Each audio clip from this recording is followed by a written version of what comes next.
Se eu deixasse o medo da crítica me dominar, eu não ia para a vida pública.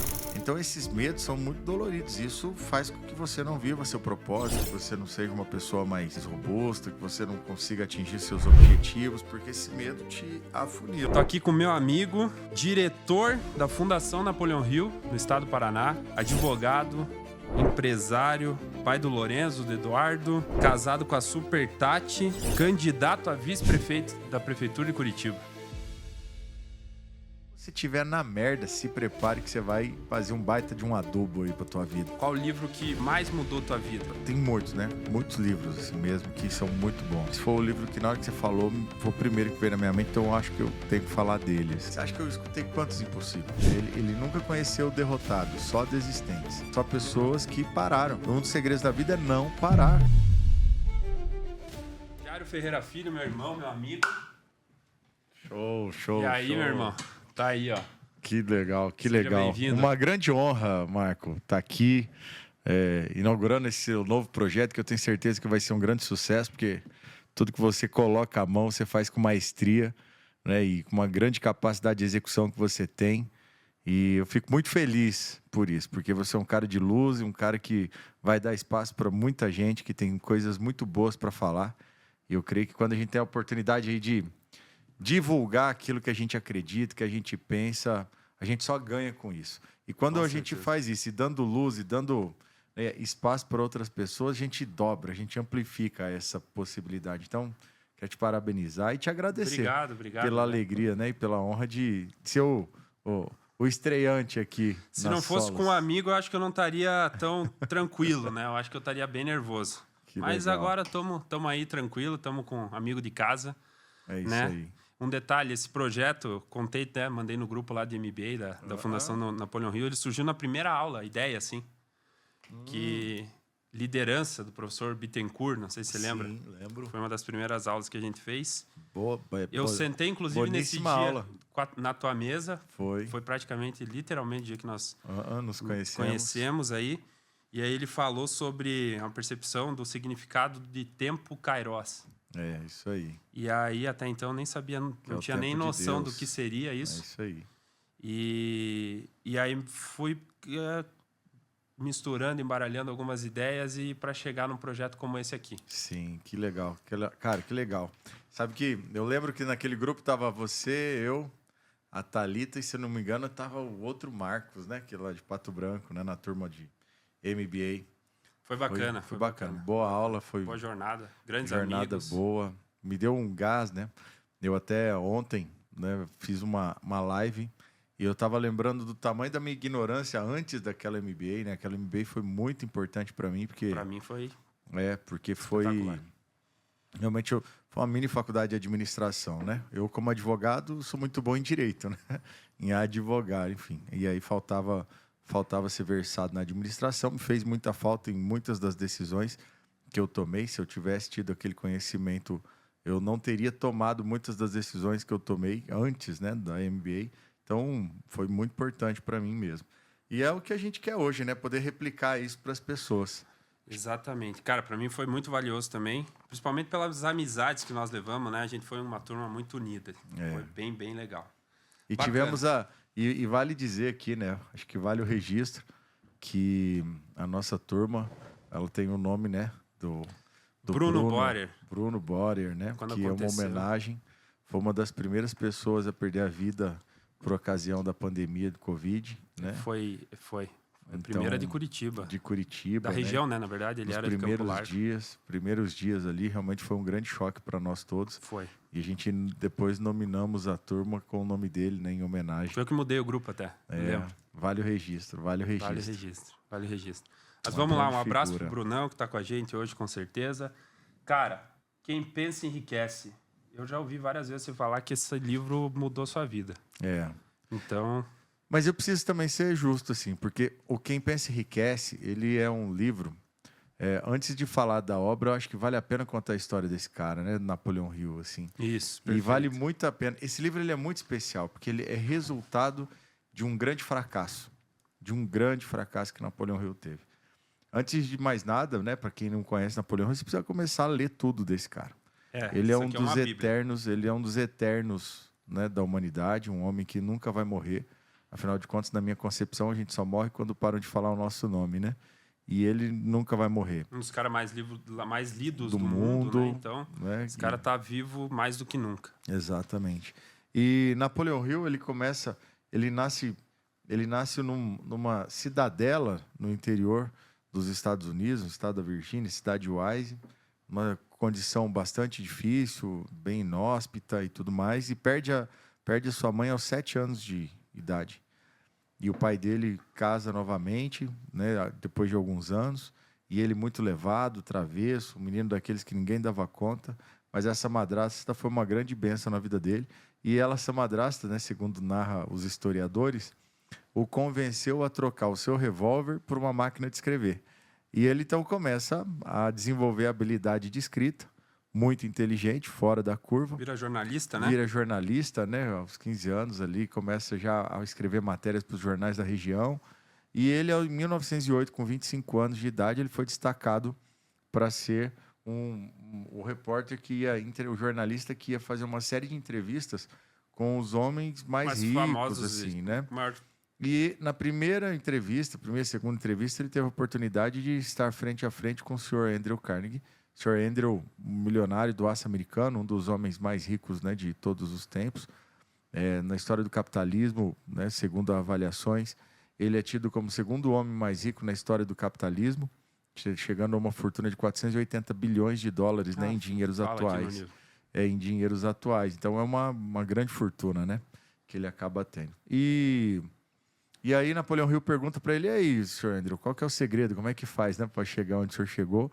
E aí ele diz: olha, eu não sei se tem um segredo, mas eu sempre quis saber se existe esse segredo. Sempre observei que existem pessoas que têm mais e menos resultado, tem pessoas que conseguem passar por situações, outras não conseguem. Eu queria entender o que acontece com essa turma toda, né? E aí então Napoleão Hill começa o Sr. Andrew contrata, né, e convence Napoleão Hill a trabalhar e fazer essa pesquisa para conseguir ver se dá para entender. Napoleão Hill, então, se lança a fazer essa pesquisa e, durante 20 anos, entrevista mais de 16 mil pessoas, né, empresários e tudo mais. E ele, então, escreve uma grande obra, depois de 20 anos, chamada As Leis do Triunfo. Nós, hoje, temos comercializado, que, inclusive, é uma obra que a gente sempre indica, é o manuscrito original das Leis do Triunfo. E é muito legal esse livro, porque... esse, né, sendo honesto com a história, esse foi o livro que de fato mudou a minha vida, porque esse foi o primeiro livro que eu tive acesso, né, de Napoleão Hill. Mas vale a pena, eu vou chegar no Quem Pensa Enriquece. Porque, primeiro que eu, como advogado, eu recebi a indicação desse livro, né, As Leis do Triunfo. Então, a palavra lei, para mim, ela tem um significado mais pesado, talvez. E eu, então, comecei a acompanhar. Ler, foi no mesmo dia, comprei o livro, comecei a ler e achei extraordinário, assim, né, o que ele traz. Muitas coisas são muito evidentes, mas é aquela obviedade que a gente não enxerga, né? Então, são aquelas obviedades que estão cegas, muitas vezes estão até ocultas para os nossos olhos, e ele acaba despertando. E aquilo, sim, me fez muita diferença. Comecei, inclusive, a palestrar sobre aquilo.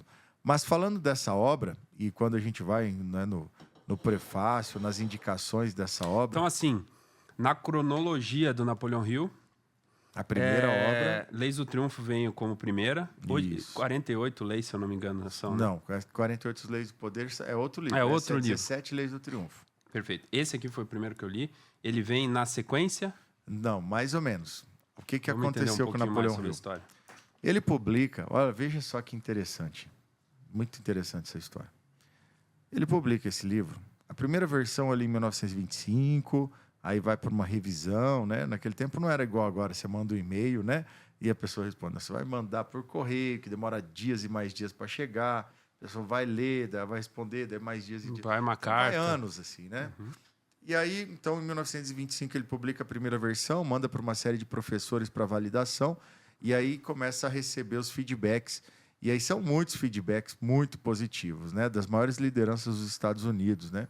William Taft, por exemplo, que foi presidente dos Estados Unidos, presidente da Suprema Corte Americana, ele diz o seguinte, que todos os políticos deveriam, por obrigação, conhecer a filosofia de Napoleão Hill. Que legal. Isso é uma fala dele, que ele assina, inclusive, né? E aí, em 1928, ele publica oficialmente o livro, né, para ser comercializado. Só que a primeira versão, Marco, é uma versão gigante, sim, né? E aí, sei lá, a primeira versão, mais de 1.500 páginas, né, na diagramação. Porque é uma obra bibliográfica, né? Então, é quase uma...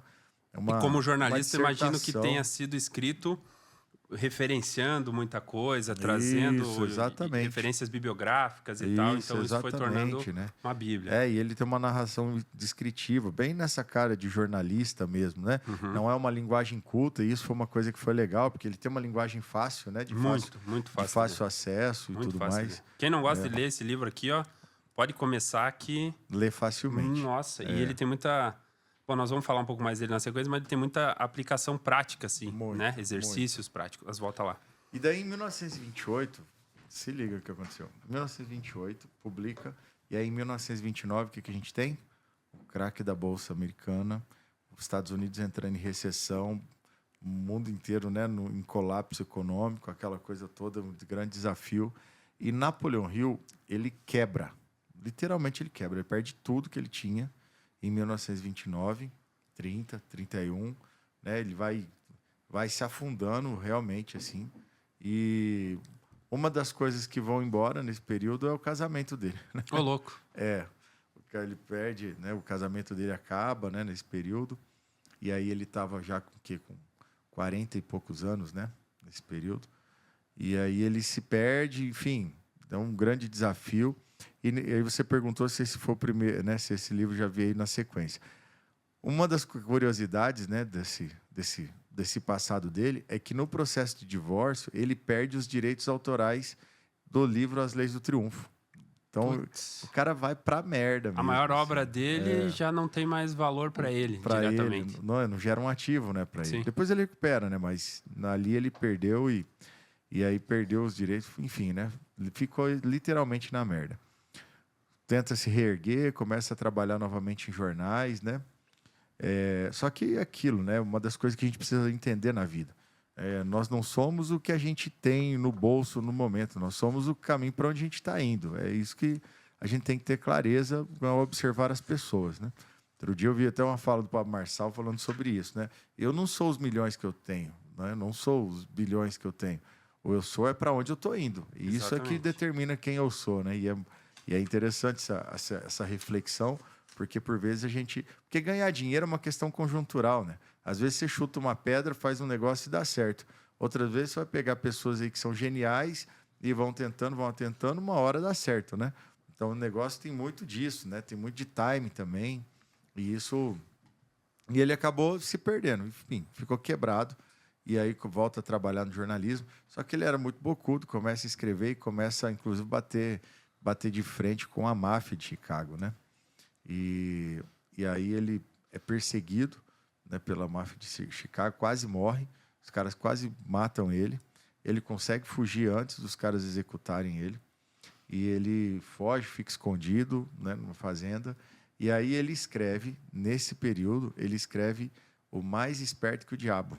Ah, eu li. Isso. Eu li, confesso que meio passando rápido por cima. Sim, mas é um livro fantástico. É um livro enlouquecedor. É uma conversa com o diabo, é um podcast com o diabo, assim, vamos dizer assim. Loucura, a narrativa é construída em cima disso. É um troço de maluco mesmo. Muito, muito legal. Aquilo lá podia ser filme, ópera. É louco cara. Aquele livro.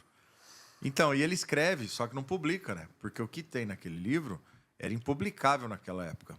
Não era possível publicar. Os caras iam matar ele mesmo. Mais Esperto que o Diabo é uma obra, você sabe de que ano, Jairo?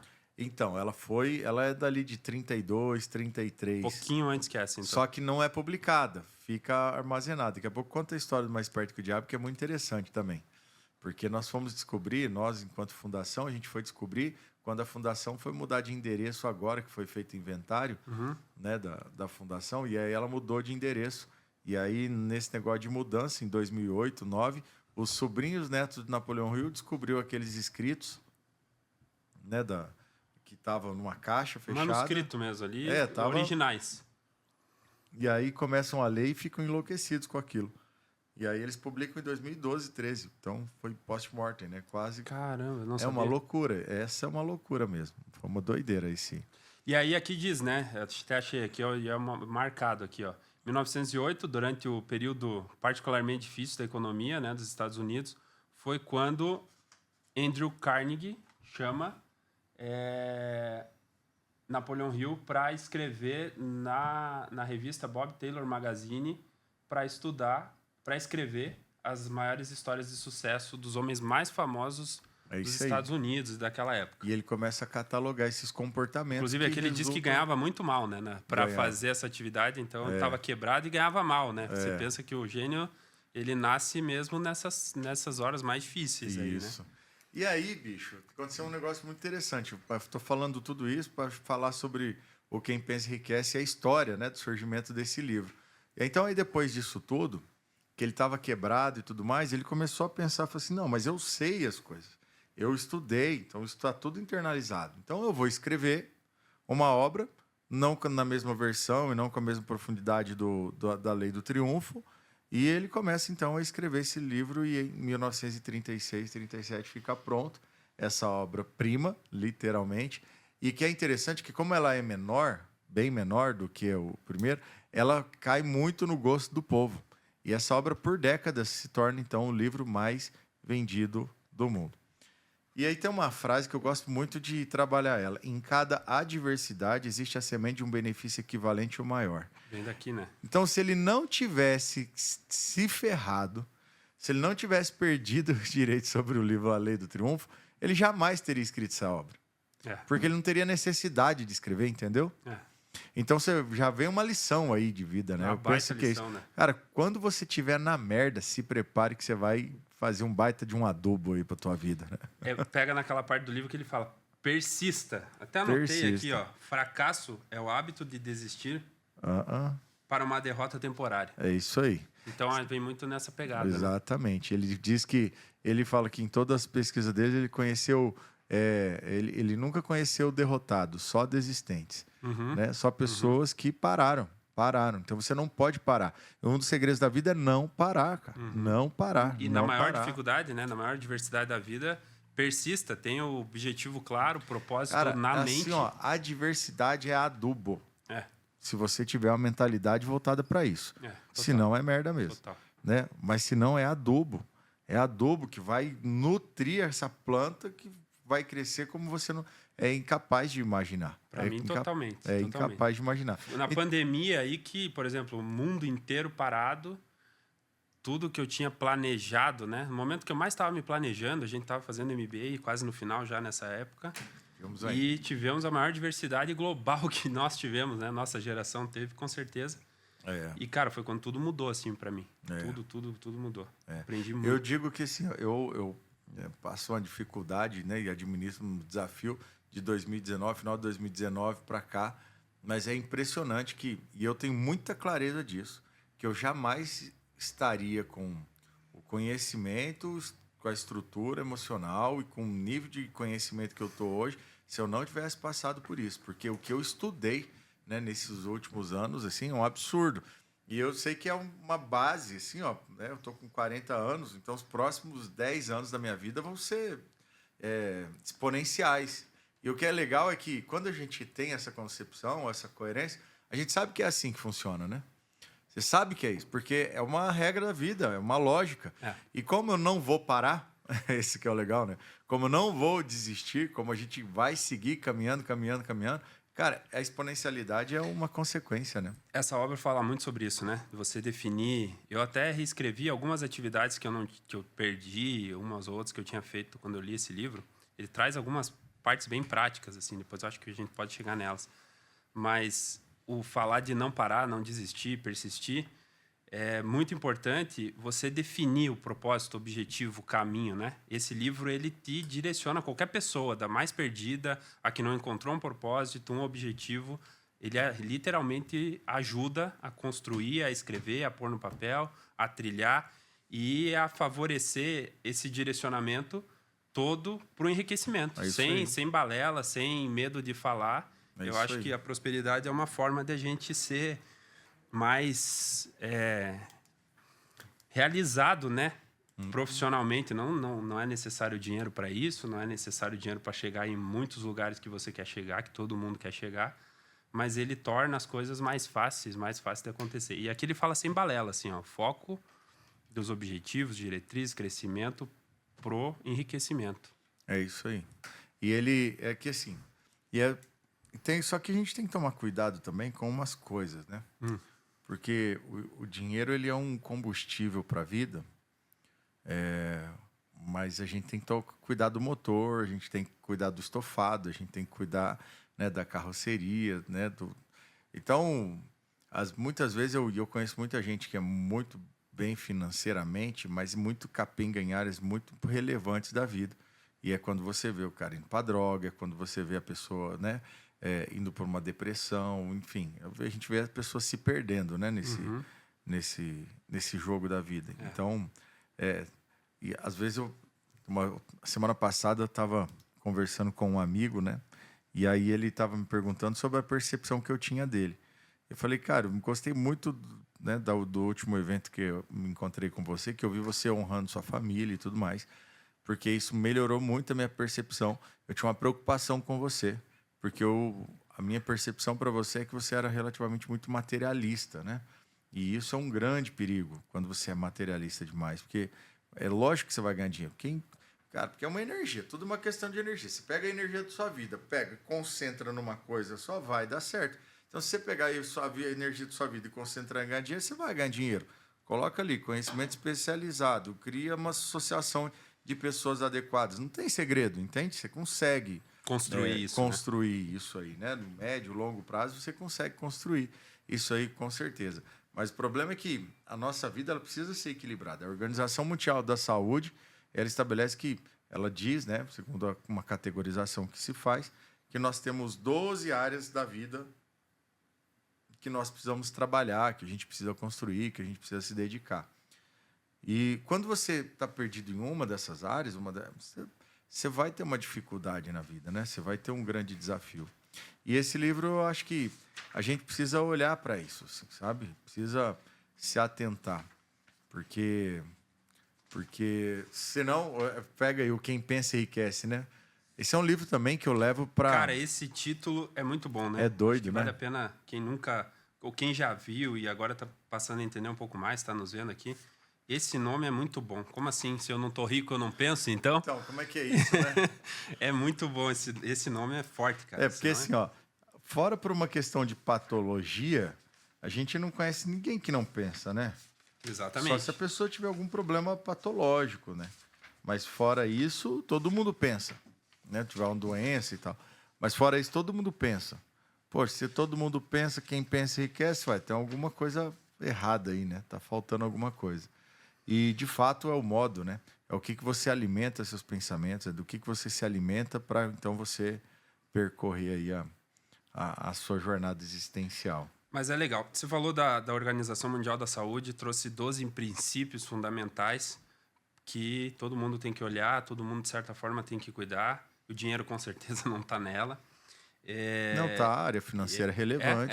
Ah, legal. Ó, dentro dessas áreas, assim, por exemplo, e ela tem 2 aspectos financeiros importantes. Ó. Ela tem o aspecto financeiro e o aspecto patrimonial. Aspecto financeiro é fluxo de caixa, então você tem que, né, aprender a gastar menos do que você ganha para você ter um fluxo de caixa positivo. E tem o aspecto patrimonial também. E aí no aspecto patrimonial é construção de ativos. Ativo significa segurança. Dentro de uma seca você vai ter água ali, né, para consumir.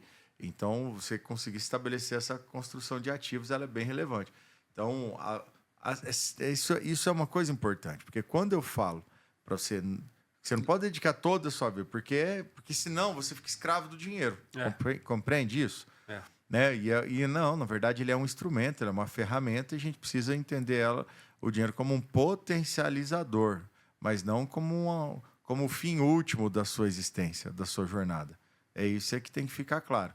E o que a gente vê muitas vezes são as pessoas colocando isso como fim, né? E quando, na verdade, ele é meio para um fim, entendeu?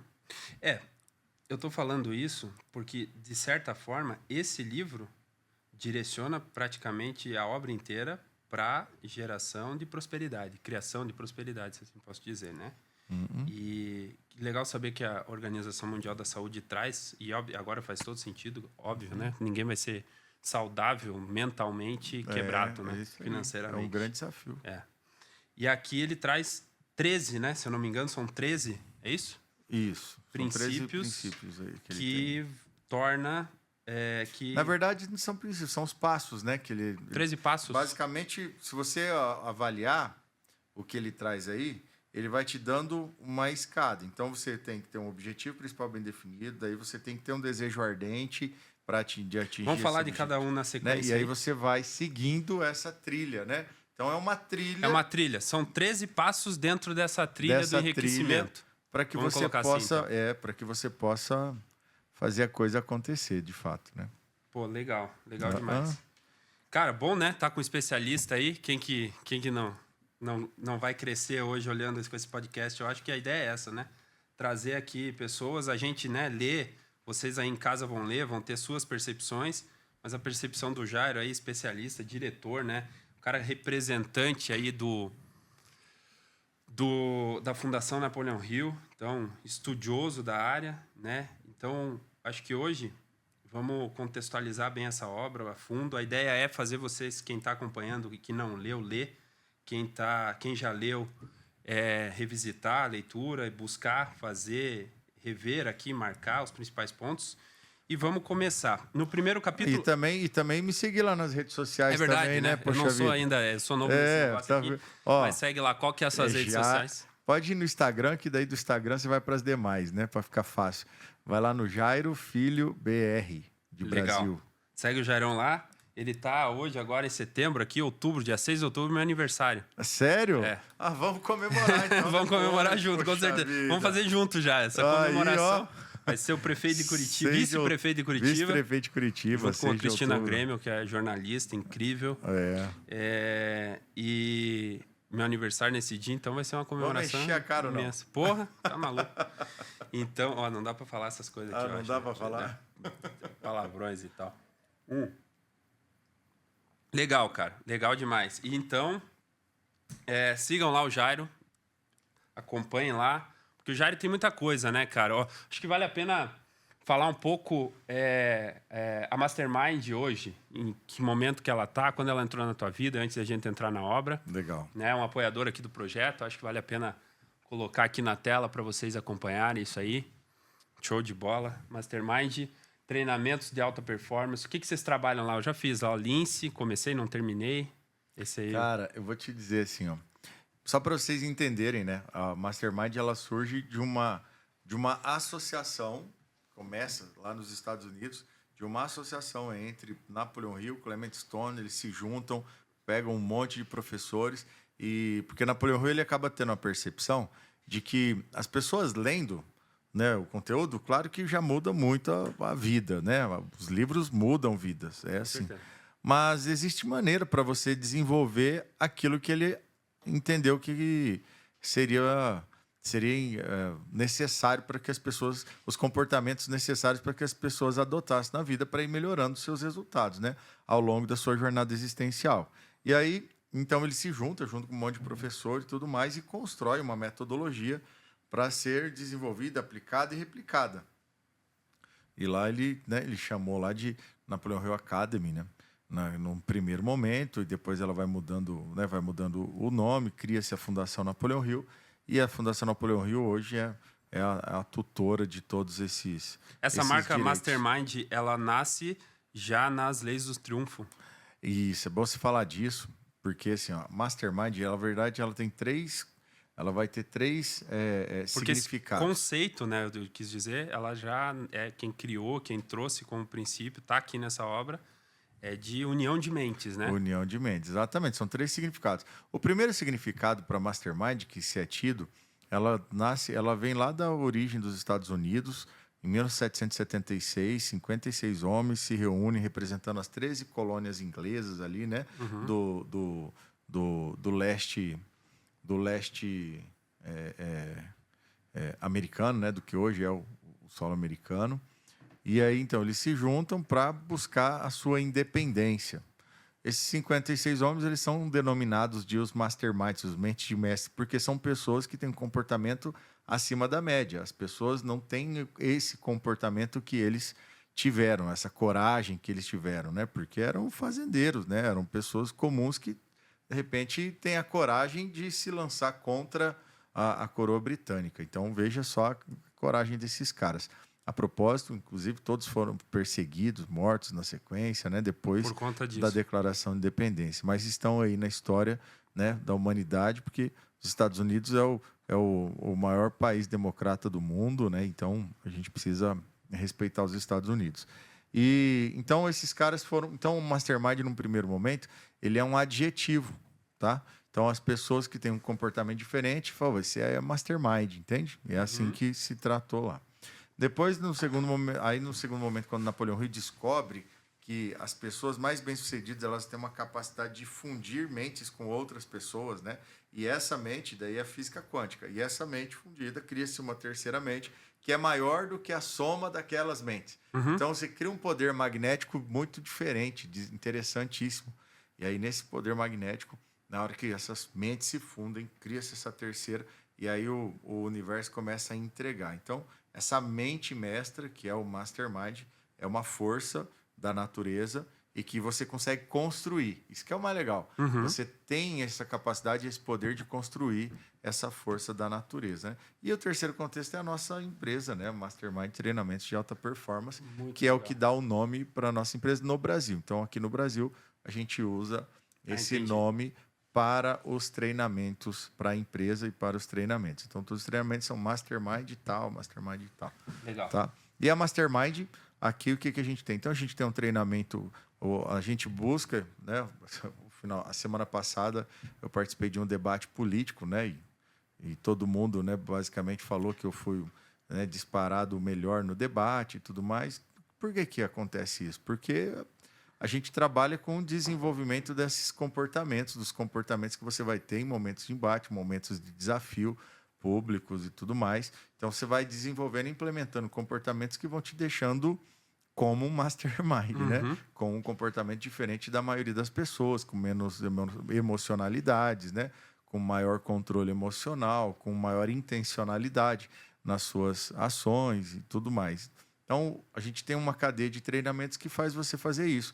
E aí você vai trabalhar esses comportamentos para liderança, você vai trabalhar esses comportamentos para venda, você vai trabalhar esses comportamentos para relacionamento pessoal, né? Você vai trabalhar esses comportamentos para fazer gestão de pessoas. Então, tem uma cadeia de treinamentos que visa esse desenvolvimento para esse próximo nível das pessoas. É isso que o Mastermind faz. É muito legal.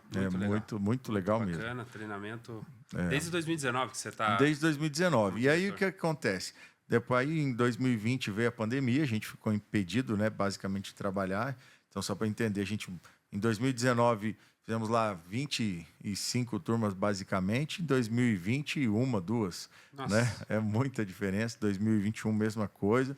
2023, que a gente começa a retomar timidamente, né, esse processo. Agora, por conta da eleição, estamos em stand-by, mas vamos retomar logo assim que acabar a eleição. Ou no dia 6 de outubro, né, a gente já ganha no primeiro turno, ou no segundo turno, a gente ganha no segundo turno. Imediatamente a gente já volta com as turmas, porque é a melhor coisa que eu mais gosto de fazer na vida é ministrar os treinamentos Mastermind, né? Muito legal.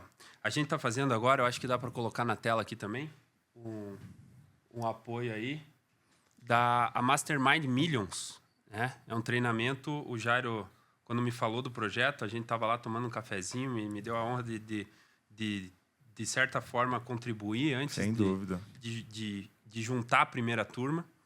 E aproveitando que você já está falando do Mastermind, o que é o Mastermind Millions, Jairo? Conta para a galera entender um pouquinho. Então, também. Esse programa é assim, ó, esse programa ele nasce de uma dor que eu tive, sabe, Marco? Você vê, em cada diversidade é semente um benefício equivalente, né? Então, em 2019, eu tinha as competências pessoais, né, internas, para empreender. E isso é um grande ponto. E eu aprendi uma coisa na minha vida, que excesso de coragem sem conhecimento, cara, é um perigo. Assim. É uma bomba relógio. É uma bomba relógio. Então, assim, você imagina... Às vezes, né? Mas você imagina, se colocar um motorista não habilidoso para dirigir uma Ferrari e ele não tiver medo de acelerar, cara, vai se matar. Então, eu aprendi isso a duras penas, né? Porque eu tinha muita coragem, né? Tinha o que precisava, mas eu vi que faltava conhecimento técnico, até isso me levou, então, a fazer também MBA para poder adquirir isso. Mas eu vi que a MBA também, ela precisa de muita disposição de tempo para fazer, uma disposição acadêmica, né? Basicamente, que a grande maioria dos empreendedores não tem, né? Literalmente não tem. Então, porque às vezes a gente liga uma faculdade com a de empreender, mas são coisas diferentes. Faculdade te dá conhecimento técnico especializado para você desenvolver uma atribuição. Né? Agora, empreender é multifatorial. Né? Você precisa de uma análise, uma leitura muito maior assim, do que você está ajustado. E aí, eu vi que eu tinha muita coragem, mas me faltava conhecimento técnico, sabe? Para isso acontecer. Para mim, o MBA veio mais ou menos num momento parecido também. Porque eu estava há algum tempo já trabalhando em uma franqueadora, né, na época, e eu sou arquiteto de formação. E aí eu estava, aprendendo na unha algumas coisas que eu não tinha conhecimento técnico para aquilo. Então, eu estudava por aqui, buscava uma leitura aqui, li outras obras parecidas com essa, nessa pegada, assim, mas mais para gestão nessa época. E falei, não, o MBA é necessário porque vontade de empreender eu já tinha. E eu estava aprendendo muito ali na escola, na empresa onde eu estava. Tenho todo mundo lá como professor. Mas não tinha essa caixa de ferramentas técnicas. É isso aí. Que hoje, sem dúvida, é bacana. É isso aí. E como um MBA, que é o que basicamente se tem no mercado hoje para se ofertar para os empreendedores, é oneroso sob a perspectiva de tempo, né? E talvez até de dinheiro também, mas de tempo para os empreendedores fazer. A gente pensou num programa que juntasse o melhor do que a gente já tem de background da Mastermind, né, especificamente, mas também com o melhor do que aquilo que a gente conhece de mercado, né, basicamente, que a gente conhece de mercado, que a gente conhece de desenvolvimento e mais do que isso, das necessidades que as empresas têm, sobretudo os CEOs, né, de empresas, donos de empresa têm. Então, nós nos juntamos e esse programa chama Mastermind Millions, porque ele tem foco em empresas que têm faturamento acima de R$1 milhão, porque é uma fase, né, das empresas em que elas têm que tomar uma decisão, ou fecha ou cresce. Né? Por quê? Porque nessa faixa você está apanhando de quem está entrando no mercado e você está apanhando de quem já está estabelecido no mercado, né? É o pior cenário, é o pior lugar de se estar é esse daí, né? Você não tem perenidade de faturamento, né? O faturamento oscila para caramba porque você ainda não tem envergadura para ter um domínio de mercado, né? Um market share estabelecido. Então, aí pega um grande que reduz o custo marginal, melhora a precificação, toma seu mercado, te arrebenta no meio. Ou então tem um novo entrante no mercado que está ali com dinheiro para queimar, capital externo, e aí do mesmo jeito. Então, é um momento muito difícil né? Crítico. É um momento difícil, é uma fase. Então, qual que é a ideia, né? A gente juntar empresários que estão nessa fase, nesse momento, exatamente nesse momento de vida, por assim dizer. E aí a gente junta essa galera e a gente passa um ano inteiro se encontrando e estudando e discutindo e deliberando sobre vários aspectos do mundo, né, que envolve o mundo de um tomador de decisão, de um CEO. Então a gente vai estudar desde a ideação de negócios, competências básicas, coisas iniciais a coisas muito avançadas, como, por exemplo, fazer um planejamento sucessório da sua empresa. Então você vai, desde o momento que você está pensando no teu negócio até o momento que você está saindo do teu negócio. Né? Não, e é legal. A gente pausou agora porque o Jairo está nessa corrida Prefeitura de Curitiba. Mas, cara, a gente vai toda segunda lá. Importante vocês saberem disso, né? É um grupo pequeno, isso é muito legal também. Muito legal, vale registrar. Cria unidade. A gente já tem uma o ideal é até 12 pessoas, né? É o máximo. É isso que a gente está lá, basicamente, né? E toda segunda-feira de manhã a gente se reúne lá das 7h30, 8 horas até meio-dia, sempre alonga um pouco de tão bom que a gente vai. E cada segunda a gente traz um especialista também, né? Assim como aqui, para falar sobre aquilo. A gente fez umas 5, 6 segundas já, né? 7 já. 7 segundas já e pausamos. 7 segundos e pausamos. Cara, uma jornada de construção assim incrível. Então, quem quiser saber, acompanha o Jairo lá, vai dar mais... Vamos abrir novas turmas agora. Vamos abrir novas turmas. Ao longo do processo desse ano ainda, depois desse recesso aí que a gente está tendo, vão ter alguns encontros abertos também para externos, né? Eu acho. Isso. E, cara, muito, muito, muito legal, muito legal. E, de fato, é um mastermind mesmo, é um né? mastermind Como o Napoleon mesmo. Hill traz essa, na essência, mais... Porque, assim, lá tem um...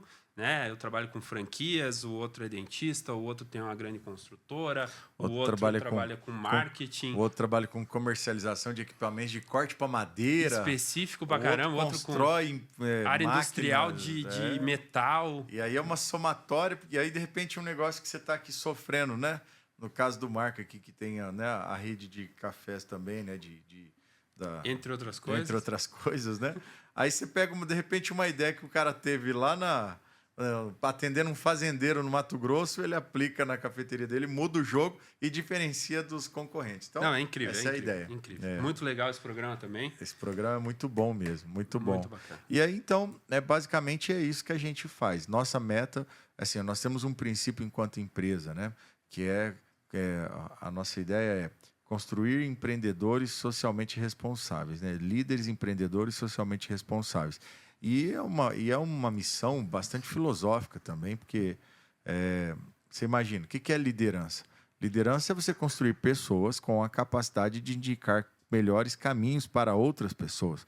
O líder é aquele que aponta, ó, vai para lá, vai para lá, vai para lá.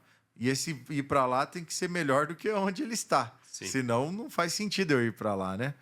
E tem que ser também alguém que tem capacidade de resolver problemas. Porque você é do tamanho dos problemas que você tem capacidade de resolver. Então, quanto maior for a sua capacidade de resolver problema, maior vai ser você, maior vai ser a capacidade sua de geração de resultado. E só que também não é só o resultado econômico puro e simples. A gente traz sustentabilidade nesse conceito. Então, quando a gente fala socialmente responsáveis, então não é o ganhar dinheiro por si, mas é a pessoa compreender que ela faz parte de um todo que é maior do que ela, né? Então, essa é a nossa missão enquanto instituição. Fazer as pessoas saírem dali com essa concepção. A propósito, isso é um dos orgulhos que eu estou tendo nesse momento, é que eu estou com muitos alunos que estão se lançando pela primeira vez na política, exatamente por conta desse entendimento, dessa compreensão da sua relevância enquanto estrutura social. Isso é maravilhoso. Que massa, que massa. Que massa. Show de bola. Dá para perceber isso estando lá no Mastermind Millions toda segunda, dá para perceber isso no teu dia a dia, que eu acompanho desde muito tempo já, né? 2019, que a gente tá aí como um grande amigo. E dá para perceber isso, que isso transformou mesmo tua vida, né, Jairão? Levou você para política. Vamos chegar lá. Vamos para a obra? Vamos para a obra. Pra vocês entenderem aqui um pouco... Quem inspira Napoleon Hill? O Jairo aqui, naturalmente, foi inspirado por ele. Foi. Assim como outras pessoas que, obviamente, devem ter inspirado o Jairo aí. Para vocês entenderem, quem nunca conheceu Napoleon Hill, eu acho que é importante vocês, marquei aqui, vocês terem um pouquinho de noção quem ele estudou, né? Quem ele documentou, vamos colocar assim, né? Algumas nessa das obra, pessoas, né? Algumas das pessoas que ele documentou. Ele, para escrever essa obra, ele trouxe Henry Ford, né? Ele trouxe Theodore Roosevelt, que foi o 26º presidente dos Estados Unidos da América. Ele estudou... Aqui tem uma porrada de gente, eu peguei os nomes mais relevantes aqui que a galera vai conhecer. King Gillette, que é o cara que nos barbeia até hoje. Rockefeller, né? John D. Rockefeller. Thomas Edison, né? Nós estamos aqui com uma porrada de invenção dele aqui sobre a nossa cabeça.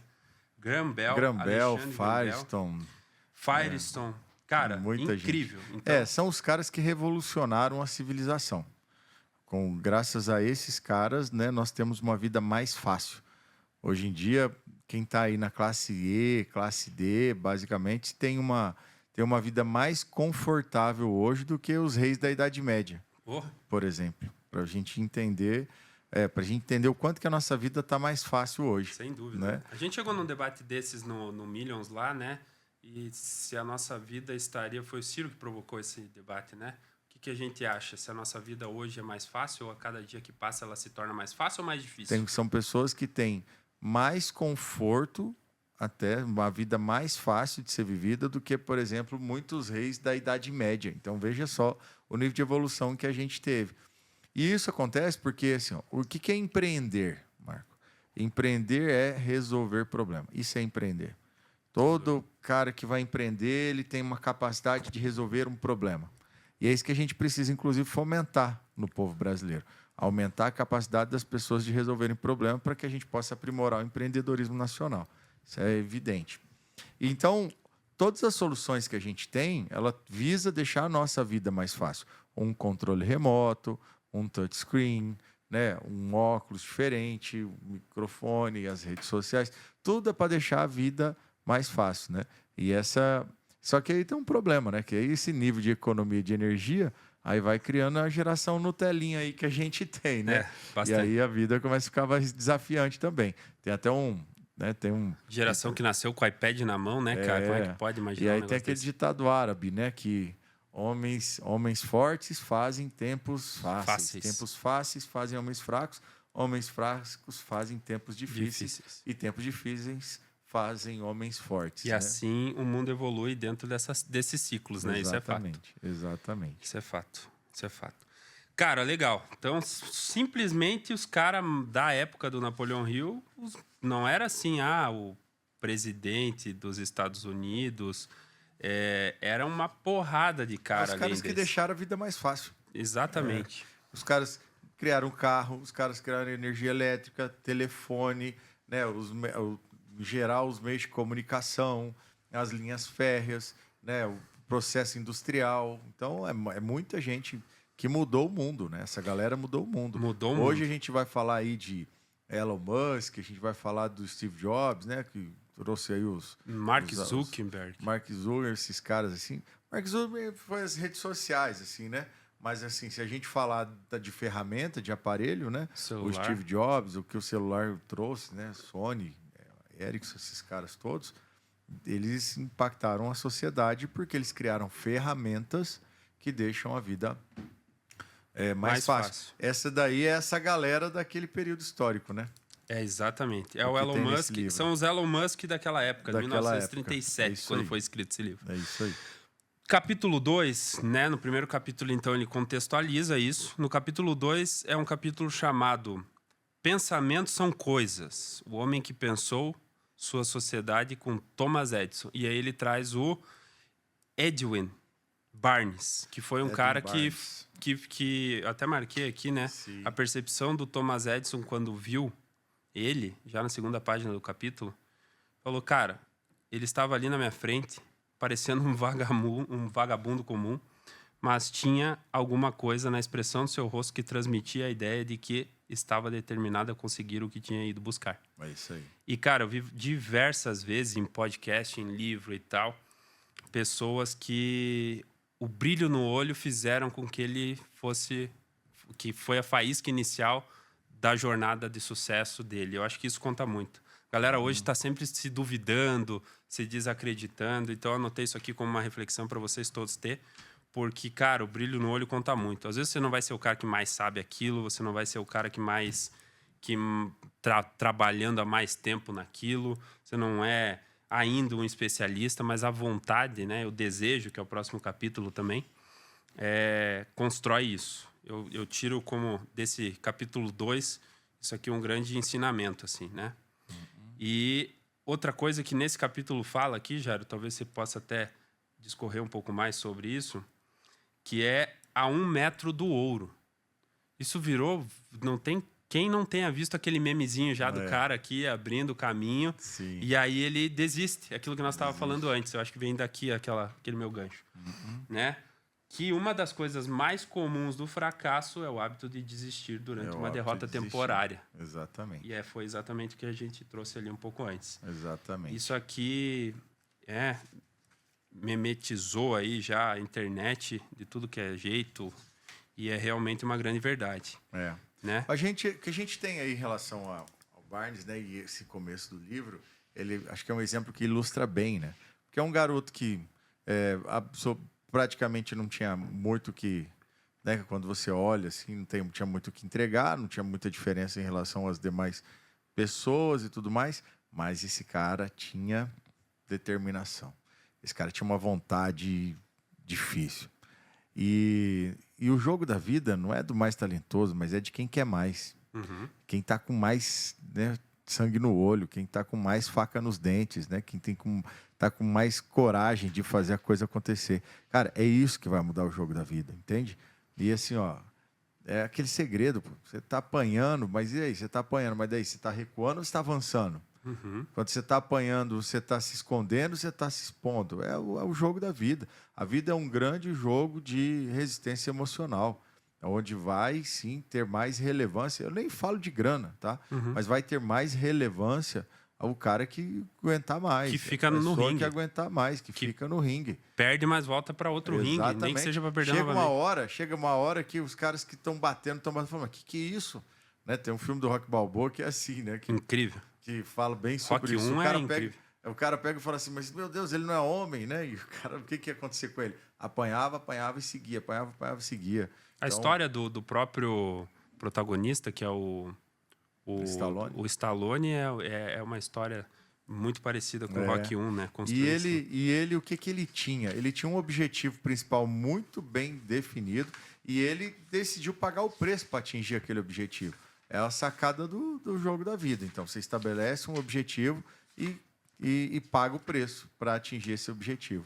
E isso é muito legal, né? Isso aí cara, é a grande diferença mesmo, assim, da vida, o que faz as coisas mudarem na sua jornada é o estabelecimento de um objetivo e você não se desviar dele. Você não se desviar dele em momento nenhum.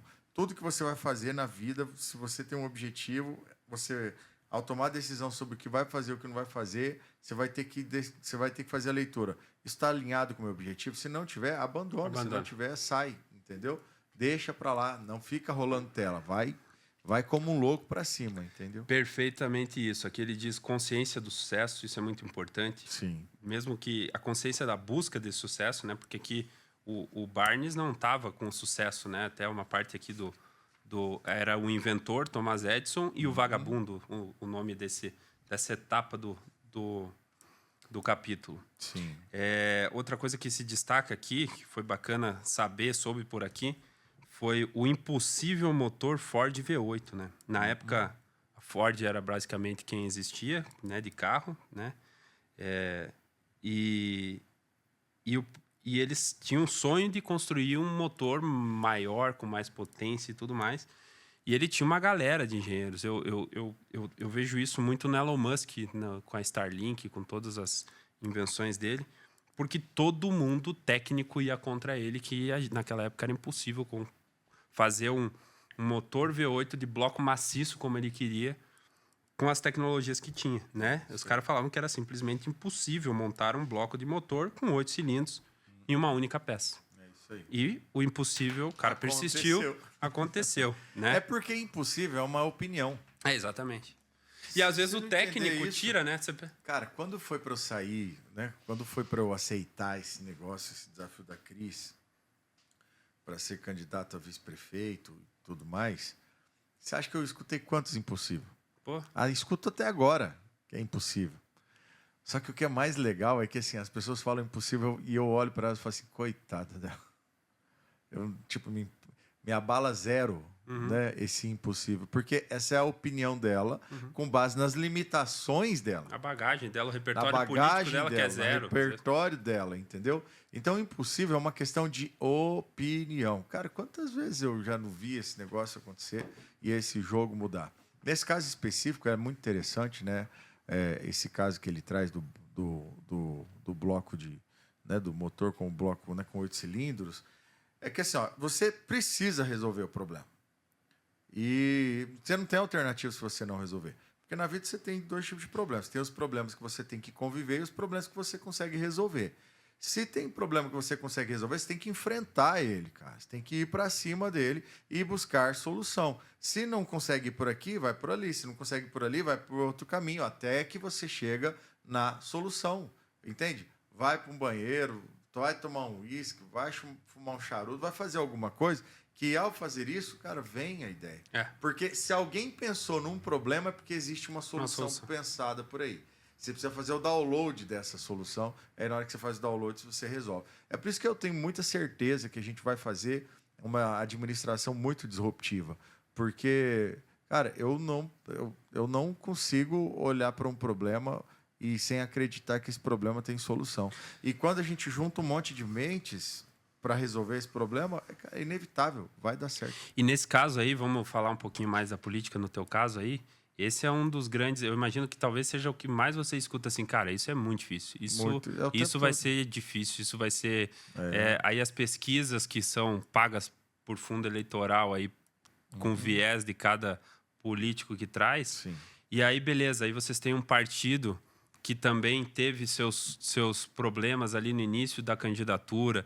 Aí você teve no primeiro debate convidados, vocês tinham sido convidados para participar do debate da Band aqui em Curitiba. O pessoal cortou vocês.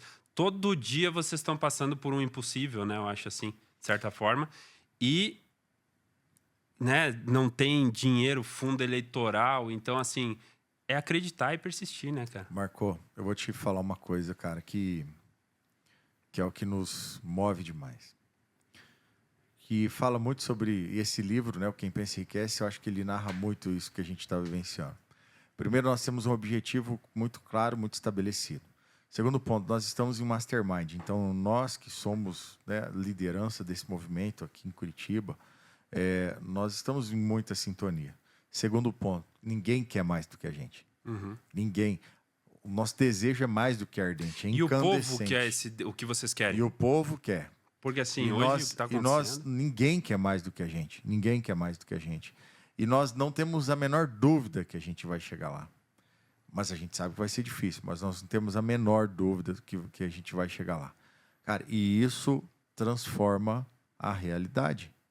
Isso transforma a realidade. E você acompanha, você vê o movimento social que está se estabelecendo. Não, que incrível. É por isso que nós estamos apanhando, é por isso que está vindo tanta gente para cima da gente, é por isso que a gente está sendo difamado, é por isso que estão fazendo um processo de tentar queimar a reputação, para buscar... Quanto eu estava vendo, né? Você teve que mover uma ação de difamação. De difamação contra um sem vergonha ali que inventou uma grande mentira contra mim. Naturalmente vai responder criminalmente por isso, entendeu? Mas faz parte do jogo, porque eles estão acostumados a lidar com covardes também. Não, eu lembro, nós estávamos no Mastermind lá conversando. Falei, cara, e você, o que acha, Jário, disso aí tudo? Tô pronto, velho. Vamos pra cima, cara. Tô pronto. Eu lembro você falando. Vamos pra cima. Tesão Vamos demais. Pra cima. Tesão demais. Mas é que a gente vai pagar o preço, entendeu? Aqui ele traz isso, né? Em algum lugar aqui, que não existe... desejo, no capítulo Desejo, que é o próximo capítulo aqui, ele traz aqui, quer ver? Vamos usar a citação dele. De pagar o preço, não se permita recuar, né? Mas é que tudo aquilo, você tem que desejar algo, escrever algo, e ele traz aqui muito legal, 6 maneiras de transformar um desejo em ouro. Quem comprem esse livro, vejam isso aqui e façam esse, é muito poderoso esse exercício aqui. É muito poderoso. Não vou falar porque a galera tem que ler. Tem que ler. E Poder do Grandes Sonhos, mas assim, a hora que você coloca no papel aqui para transformar o desejo em ouro, você tem que estar sabendo que não existe uma realidade do tipo sem algo em troco. É isso aí. A troco de nada. Né? Não existe desejo que você vai... Então, às vezes é proporcional. Exato. Então, quando você quer uma coisa muito grande... Vai ser muito difícil. Vai ser. O troco que você tem que dar, ele vai ser muito grande. Não, então... quanto tempo você não vê direito seus filhos? Poxa vida, perguntei antes de começar aqui. Como é que tá? Consegue descansar?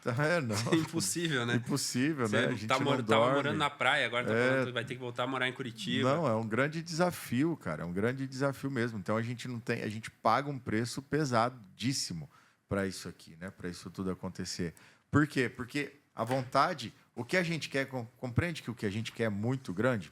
E não Muito. se fala de poder, se trata de transformação É social. uma disrupção política, né? É uma disrupção. Processo seletivo, cara, para cargo comissionado. Cara, isso é muito legal, né? Isso é uma o Marçal loucura, tá indo né? nessa linha, mas a primeira vez... Eu não sei, não, o Marçal senão- nem se lançava, cara, ainda. Hã? Mas você já me trazia isso. Cara, a gente vai fazer assim, a gente tem a Red Hunter, já tinha pessoa que ia ser a pessoa Cara, que... o Marçal tá copiando coisa nossa, entendeu? legal, É cara. isso que tá Que legal. acontecendo. O nosso projeto ele é tão bacana no que se refere à gestão que ele tá olhando para se você olhar, ele começou a falar agora. Nós De processo seletivo. Não, Não, nós você estamos falou- falando há 3 meses. Ah, não, entendeu? um ano. Quando você falou e você me chamou E eles pro projeto. baixaram o nosso plano de governo para fazer a adaptação lá, Que entendeu? legal. Esse é o jogo. Então, Que é bom. nós estamos na primeira linha, nós somos primeira linha de administração pública, né? Não, e assim, né, um parênteses aqui, quem construiu esse plano de governo, e aí no início lá você me trouxe para alguns grupos dentro daquela construção, foi muito legal acompanhar, pessoas especialistas na área de tecnologia e inovação, pessoas especialistas na área de arquitetura, urbanismo de cidades. O Jairo também tem uma especialização internacional nessa área. E o Jairo foi o cara que não era para ser vice, né, dessa chapa, né? Falando agora, vamos... É porque a política ela é feita para pessoas como eu e você não entrarem. Para você entrar e conseguir ocupar alguma coisa na política, você tem que vender um rim, você tem que fazer um acordo espúrio, você tem que fazer... É assim a política, entende? Então, é muito difícil. O que está acontecendo é surreal. A oportunidade que Curitiba tem é surreal, de verdade, porque é muito difícil você conseguir o que a gente está tendo a oportunidade de construir aqui. A gente tentou acordo para conseguir tempo de TV, né? Então, com os partidos. A gente tentou apoio para conseguir recurso, né, mais facilmente com outros partidos. Então, mas é impossível, porque os caras eles fazem isso como barganha.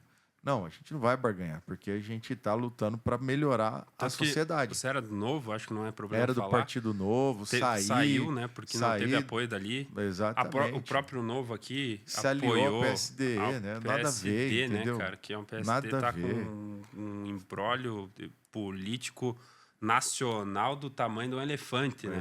Que eles não conseguem esconder mais. Exatamente. Mas assim, cara, muito legal. Então, assim, voltando, o Jário começou a escrever o plano de governo da Cris e estava ajudando ela a escolher um vice, né, Jário? Eu estava ajudando, corri atrás de muita gente para ser vice dela e tal. Que legal. Mas as coisas, cara, é aquilo, né? Para mim é Deus que coloca aqui, porque eu não escondo de ninguém que é um sonho da minha vida servir ao público através do poder público, entende? Porque nada é mais poderoso para se transformar uma sociedade, uma comunidade, para se transformar a vida das pessoas, do que uma caneta pública. E eu faço isso já da minha profissão, então eu ter a oportunidade de fazer isso através da gestão pública, cara, vai ser algo inimaginável para a minha existência. Então, eu acredito que eu estou cumprindo uma missão de Deus na minha vida. Com certeza. Essa é a grande verdade, né? Não, bacana. E vou dar o meu Deus melhor. escolheu o cara preparado, um cara literalmente preparado em todas as áreas que precisa, com esse propósito bem claro de política, né? Porque muito antes de acontecer a candidatura da Cris, você já estava de uma forma ou de outra bem dentro desse universo. Sim. E aí vem o próximo capítulo que eu acho que casa um pouco, galera.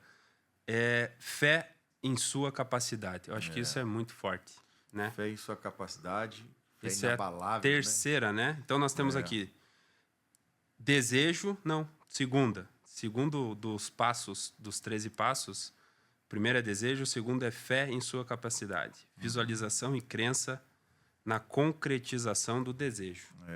E assim, essa versão tem isso, né? Outras versões que tratam como fé inabalável, né? Assim, a fé, gente, é uma força espiritual. Você tem que entender que isso. A fé ela tem uma força espiritual absurda. O oposto da fé é o medo. Então, aonde tem medo, não tem fé. Então, se você tiver medo, você não tem fé. Porque o bem e o mal não coexistem. Né? As duas coisas não ocupam o mesmo lugar. Não ocupam o mesmo espaço. É uma questão de física. Simples assim. E Napoleão Hill ele traz isso. É desejo ardente e fé inabalável. Ou seja, você acredita piamente, não tem nada que te tira, não faz curva. Isso não faz curva, é isso mesmo. E eu vou conseguir, eu vou conquistar, isso vai acontecer, e eu creio que vai acontecer. E aí o mundo começa a se abrir. E aí começa a acontecer coisas que são... Você não explica, né? Cara, que são inexplicáveis. É uma doideira, né? É uma doideira. Então, mas não pode titubear. Se você titubear, você colocou a energia do medo, e aí, putz, aquela sua criança... E uma coisa que esse livro traz é como desenvolver a fé. Isso é muito legal. Eu não sou um cara extremamente religioso, acredito em Deus, sou católico e tal. Não sou aquele cara de ir na igreja diretamente, mas aqui ele te mostra, e eu reli com muito mais atenção esse capítulo 4, porque ele traz uma forma para você modelar, eu acho que seria o termo, a fé. É para você construir a fé. E é importante antes de desejar o que você quer, e aí na sequência já vem isso de construir a fé. A Bíblia ela fala o seguinte, que a fé vem pelo ouvir e ouvir a palavra de Deus. Esse é o que a Bíblia traz, né? Sobre como você constrói a fé. E não é diferente aqui. O processo de construção da fé, ela funciona assim, você não pode tirar o olho do seu objetivo. Porque se você tirar o olho, se você não se reafirmar o tempo todo, se você não fizer um processo de autossugestão o tempo todo, a sua fé vai minguando, porque fé é como brasa. Uhum. Se você tira ela de perto da fogueira, ela vai apagar. Para você manter a sua fé inabalável, você precisa o tempo todo estar perto da fogueira. E o que você está falando, capítulo 5, para contextualizar o livro também, autossugestão. De você falar o tempo inteiro com você dentro daquela crença, dentro daquela fé, dentro daquele desejo, que são os pontos que nós falamos aqui.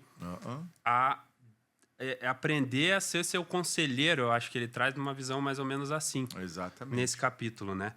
O meio de influenciar a mente e o subconsciente.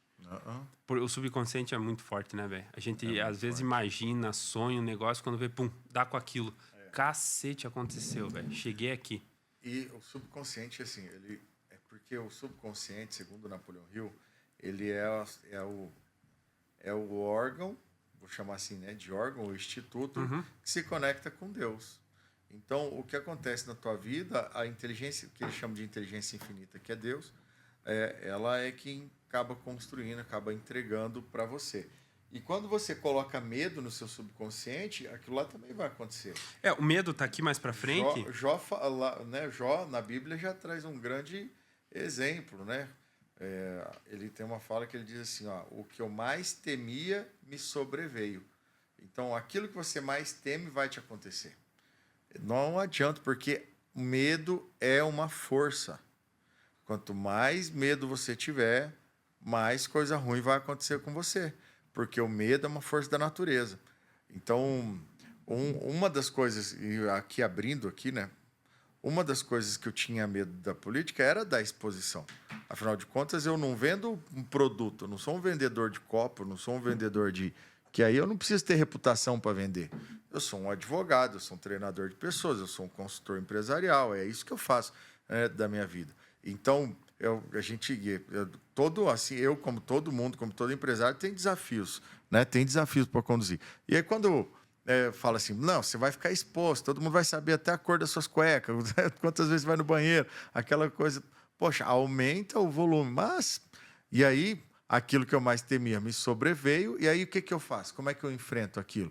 Aí você enfrenta com coragem, que também é o antídoto do medo. Então, o antídoto do medo é coragem. Cara, se eu tô com medo, eu vou para cima. O livro traz aqui, se não me engano, são 6 maneiras de desconstruir o medo em você. Acho que é isso, né? Sim. Mais na frente, eu não sei. Em algum capítulo específico, ele traz isso. Porque, em vários momentos, o medo é a antítese do que ele está trazendo como solução, como passo do sucesso. O medo é a ferramenta do mal. Tem que entender isso. O medo é a ferramenta do mal. O Mais Esperto que o Diabo, lá, que é a obra que nós falamos, ele trabalha, é o principal, né? O diabo trabalhava em cima... A grande ferramenta do diabo é o medo. É isso, né? Do mesmo jeito que a grande ferramenta de Deus é a fé, a grande ferramenta do diabo é o medo, porque são forças antagônicas. Não tem jeito. Ou é uma coisa ou é outra. Nunca é as duas, mais ou menos. Ou você tem uma coisa ou você tem outra na tua vida. Não tem jeito de você ter as duas, entende? A gente confunde medo com prudência, tá? Ser prudente é uma análise estatística de probabilidade. Risco, né? Risco. Porque você tem que pensar o que pode dar errado. Medo já é um sentimento. E aí é um sentimento demoníaco que faz você não fazer aquilo que você tem que fazer. Aí, quando esse negócio toma conta de você, você não é aquilo que você nasceu para ser. Você trava, é né? simples assim. E eu vou te confessar, sabe? Uma coisa. Quando a Cris me chamou para ser vice dela, porque foi assim. Assim, Jairo, a gente está vendo e deve existir algum propósito maior para isso, mas, de fato, alianças políticas não tem. E dentre as pessoas, cara, você é a pessoa mais indicada para estar com isso. Então, quero te convidar para você ser o vice. Você topa? Nesse momento, Marco, eu tive dor de barriga, sudorese, frio na barriga. Cara, a visão ficou turva. Aconteceu tudo nesse momento. Né? Por quê? Porque, naturalmente, eu já previa as coisas que poderiam acontecer. Apanhar, essa esquerda suja, do jeito que eles jogam, né? Os caras, jogo a qualquer custo que eles fazem. Jogo a qualquer custo. E assim, eu não foi uma coisa que eu parei, me planejei, fiz as alianças e tudo mais, e agora eu vou ser político, entendeu?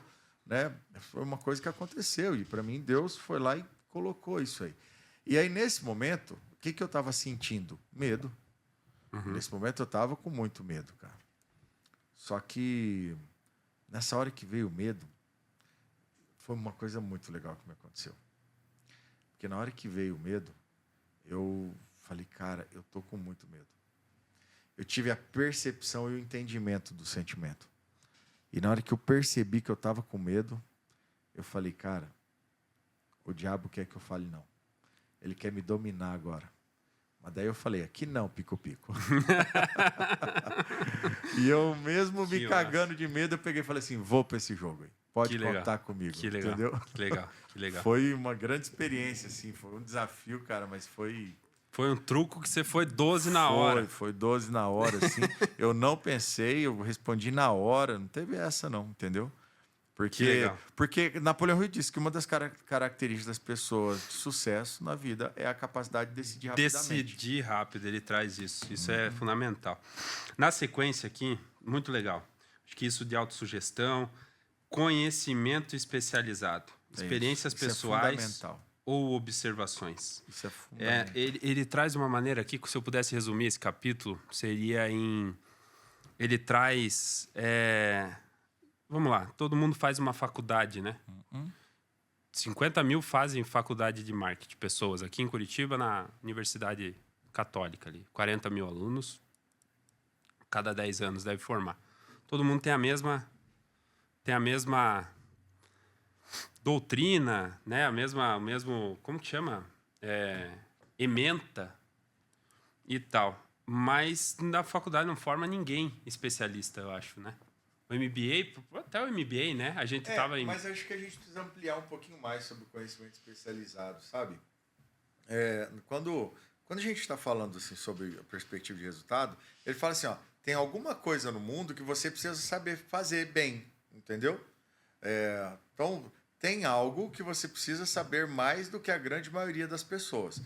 E aí é muito simples. Se você tiver desejo ardente, um objetivo claro, desejo de conquistar, acreditar piamente, e você souber fazer alguma coisa, esse negócio vai ser o meio que vai fazer você atingir. Porque se você não souber, se você for muito superficial, você também não tem sustentação. É isso. Então, a faculdade faz pessoas superficiais naquelas matérias. Aí agora você pega e dá uma aprofundada, tem sustentação, conhece as regras, modos de proceder, regulamentação, né, daquilo que você está fazendo. Pronto, cara. Com essas outras competências, é gol. Animal. É gol. É isso aí.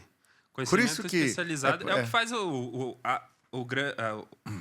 os grandes homens, as grandes mentes aqui, Thomas Edison, Henry Ford, tudo isso anterior que a gente falou, né? E a capacidade de não desistir, de se aconselhar, de fé, de desejo, desejar, imaginação, que é um capítulo à frente, Sim. mas ele tem que se especializar para construir um motor impossível. Exatamente. Ele tem que ser especialista em invenções ou numa determinada área para inventar a luz. Para uma época, né? Então, as grandes coisas disruptivas é você mergulhar, não é navegar só, né? Porque você entende assim, ó, que se você não souber muito uma coisa, por mais que você tenha essas competências, você vai ficar navegando, né? Tem que mergulhar, né?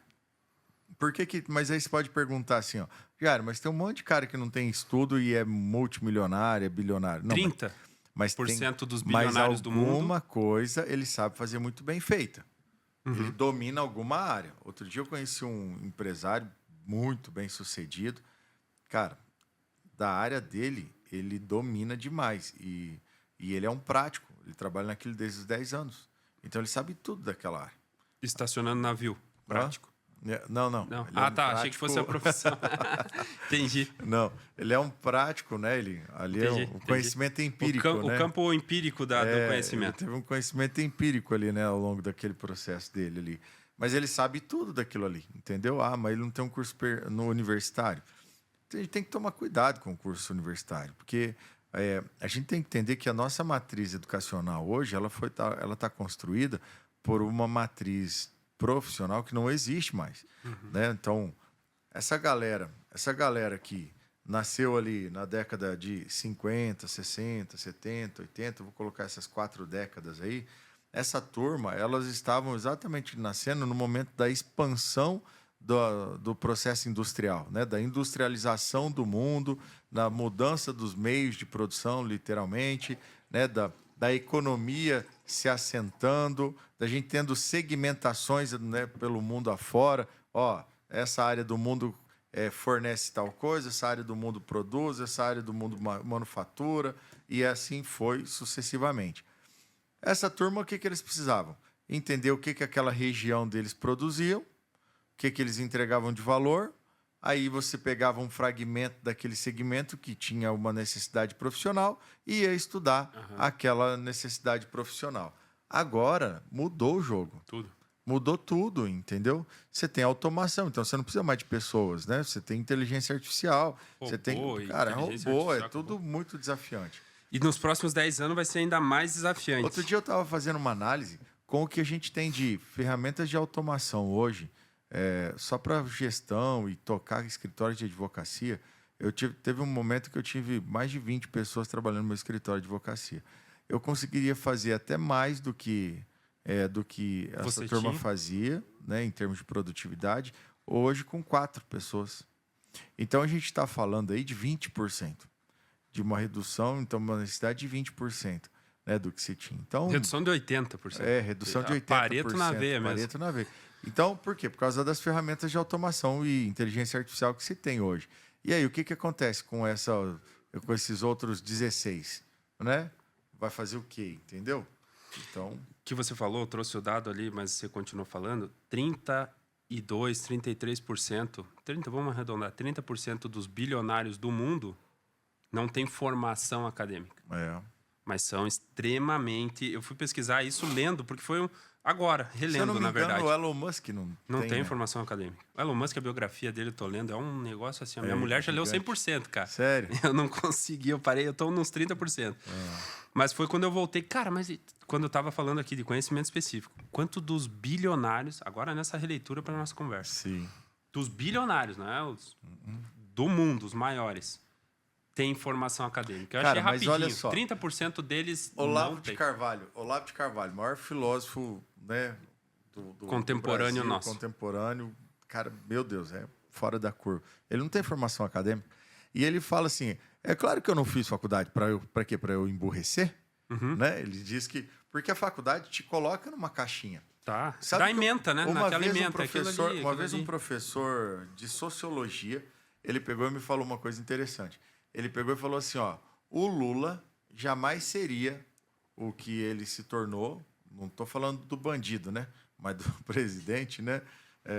Mas ele, né, a liderança pública, ele jamais seria o que ele se tornou se ele tivesse feito faculdade. Porque a faculdade teria limitado ele. né? E ele não tinha a limitação da faculdade. Então, por isso que ele conseguiu fazer o que ele fez. Então, Concorde ou não, né? Concorde ele tá ou lá, não, né? Ele é nosso presidente a gente atualmente. precisa, enquanto, né, essa é a grande diferença, né, da direita para a esquerda. Cara, a direita consegue reconhecer mérito. A gente aceita, né? A gente reconhece mérito. A pô. gente aceita. O cara teve mérito, sim. O cara é bom. O cara teve mérito, sim. O cara nasceu numa situação adversa, conseguiu crescer e tudo mais, conseguiu liderar um monte de gente, né? Malandramente ele conseguiu se desenvolver. E tá tudo certo, foi um sobrevivente aí, né, da vida dentro desse contexto. É claro que a falta de conhecimento especializado dele, a falta, né, de estrutura moral que ele tem, é claro que isso causa um grande mal para a nação. Mas nós precisamos reconhecer mérito, né? E tem. Não, e ele tem poder de persuasão com aquela simplicidade dele que, assim, metade do Brasil ele convence. É isso aí. Não tem o que fazer. É não isso tem aí. como não reconhecer ele. A capacidade dele, né? Vamos lá. Cara, conhecimento especializado. Cara, esse capítulo é muito legal. Me fez retomar umas anotações, assim. Eu anotei bastante coisa. Mas eu acho que o intuito aqui do papo é realmente esse que a gente tá indo, tá? Eu acho que eu tô gostando muito, né? Não tinha um plano, que nem eu falei. Como que vai ser? Eu falei, cara, eu vou sem plano, que senão eu vou... Hoje eu vou ficar nervoso se eu tiver um plano. Sim. Mas tá indo numa toada muito legal. Na sequência disso, o capítulo 7, imaginação. Cara, esse é brabo. Para quem é criativo, assim como eu, sou arquiteto, né? Então, a força da imaginação. E isso eu tive uma noção muito cedo, assim. Do que eu consigo imaginar, eu consigo fazer. Sim. O que a tua mente pode imaginar, ela é capaz de realizar. Lendo a biografia do Elon Musk, isso está assim, construído em cada linha disso também dele. Por cada meia hora, eu acho, na vida dele, alguém vira para ele e fala que é impossível. E aí ele tira aquilo, uma imaginação que não existe no mundo, que não tem referência, que não tem nada. Sim. O cara se pôs contra a NASA na construção de uma das obras de engenharia mais complicadas do mundo e reconstruiu isso. Reconstruiu a forma de projetar foguete. Reconstruiu, né? Eu acho que todos os grandes hoje, né? Eu acho que vem do campo da imaginação. Steve Jobs, aonde ele chegou com a marca valendo trilhões hoje, essa maquininha aqui, os computadores que estão aqui, é muito de imaginar o diferente, né? Buscar o diferente. Então, ele trata como oficina da mente. É isso aí. Né? O problema da imaginação, assim, que esse é o grande desafio que as pessoas acabam tendo, né, para conduzir a sua jornada. É porque a nossa capacidade criativa, ela está no campo cerebral, ela está muito conectada com o nosso passado, né? Com as nossas lembranças. Então, repertório. Esse é o nosso repertório. Então, é por isso que a gente tem uma dificuldade de imaginar algo para além daquilo que a gente já viveu. É difícil de fazer isso aí. Então, isso é o desafio, sabe? A ser batido, a ser vencido. É você conseguir romper o seu passado para você se projetar de uma maneira diferente no futuro.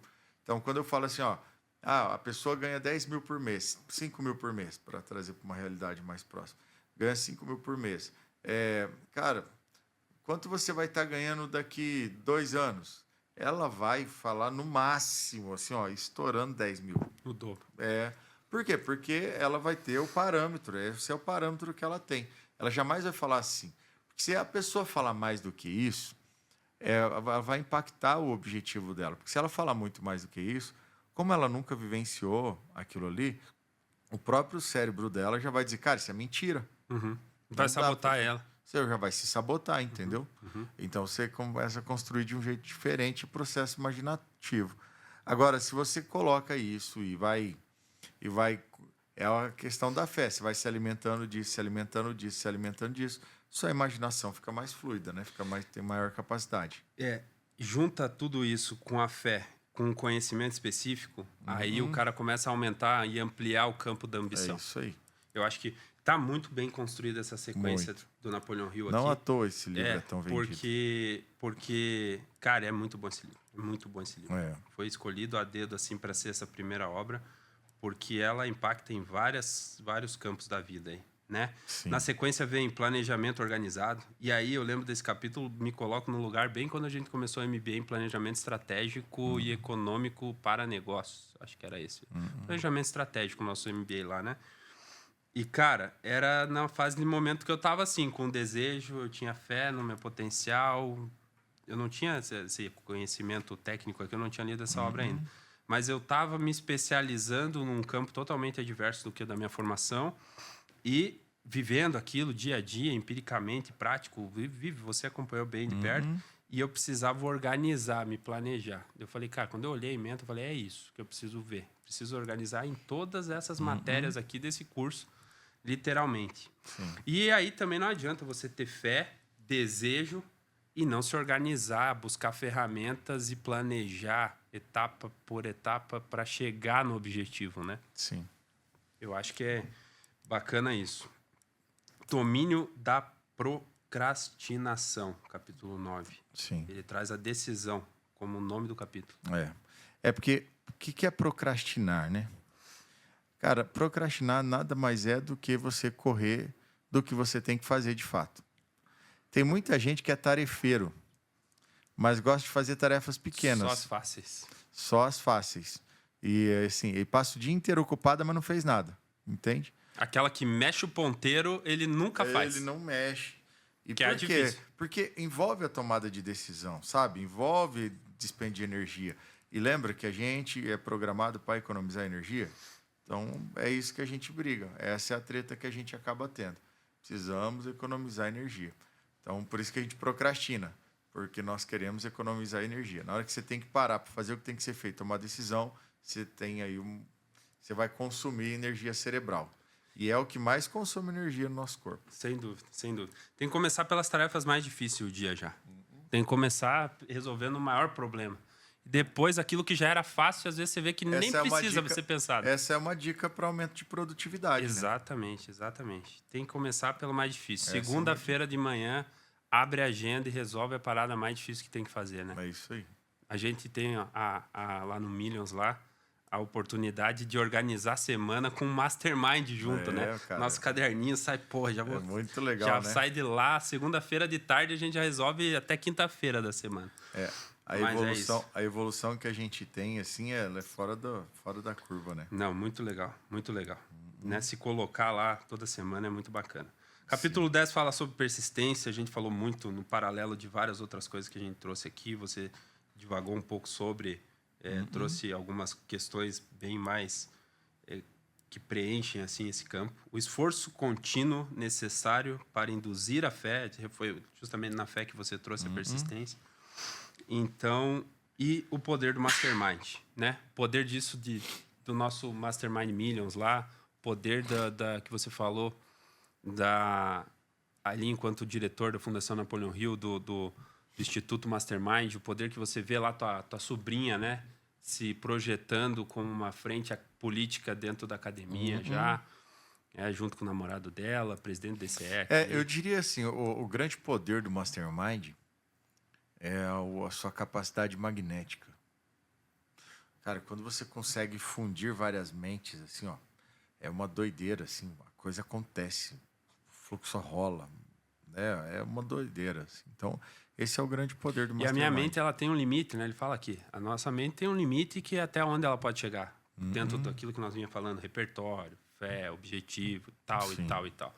Juntar você na mesa, o outro na mesa, o que a gente faz lá na segunda, várias pessoas de cada um do seu segmento e direção, para construir, estudar, avaliar, analisar um objetivo comum, é sem dúvida um dos fatores que mais geradores de sucesso aqui que esses caras grandes aqui tiveram, né? Porque Thomas Edison não foi sozinho, assim como o Henry Ford não foi sozinho. Exatamente. Então, é exatamente isso. Sexualidade, carisma e criatividade. Ele fala acho que ainda não está aí na transmutação, né? Da energia sexual, né? É nesse capítulo. É nesse capítulo aí. É porque, como é uma outra versão, né? Então tem os nomes diferentes, assim. Mas o que acontece? Napoleão Hill, ele fala que os grandes homens que ele conheceu, esses homens sempre tiveram grande energia sexual, né? Porque é a energia criativa, né? É a energia da criação. E isso é uma força da natureza. E você precisa cultivar isso, né? Você precisa cultivar. A gente tem que entender que nós somos frequência, nós somos energia. Então, você conseguir trabalhar isso, E aí você transmutar, pegar essa sua energia sexual para colocar isso para sua energia de trabalho, para sua energia produtiva, o que acontece na vida é incrível, né? É absolutamente incrível. E o carisma é a capacidade que a gente tem, e o carisma e capacidade que a gente tem de atrair a personalidade, das pessoas se sentirem atraídas pela nossa personalidade. Ninguém faz negócio com quem não gosta. Personalidade agradável, né? A gente ouve muito falar isso. Ninguém faz negócio com quem não gosta. Então você precisa ser isso, né? Você ter essa atração, essa atratividade. Tem várias obras sobre isso, né? O poder da atração, várias coisas muito legais. Tem muito. Aqui fala de novo, no capítulo 13, sobre a mente subconsciente, o elemento de conexão. O que mais ou menos você ressalva aqui dentro desse É o que eu falei agora há pouco, né? O subconsciente é a ferramenta e o elemento de conexão do ser humano com Deus. Então, quando você consegue trabalhar o seu subconsciente, fazer com que... porque assim, o nosso cérebro, você tem o poder, você tem a mente consciente e a mente subconsciente. A mente consciente é aquilo que, na hora que eu pego e falo assim, poxa, eu ganho 5 mil reais, eu quero ganhar 50, 10 vezes mais. A minha mente consciente, ela vai falar assim, não, rapaz, você nunca vai conseguir isso aí, porque você não conseguiu, porque é muito difícil, vou colocar as barreiras. Essa é a minha mente consciente, racional, essa coisa toda, que acaba me atrapalhando. Se para eu ganhar 50 mil, eu tiver que passar por alguma situação de medo, esse medo vai entrar na minha mente subconsciente, essa negatividade vai entrar na minha mente consciente e adivinha só, não vai acontecer. O medo é detrator de quase tudo que nós estamos falando aqui, né? É detrator. De tudo, eu acho. Porque assim, é muito claro e uma grande obviedade, assim, sabe, Marco? O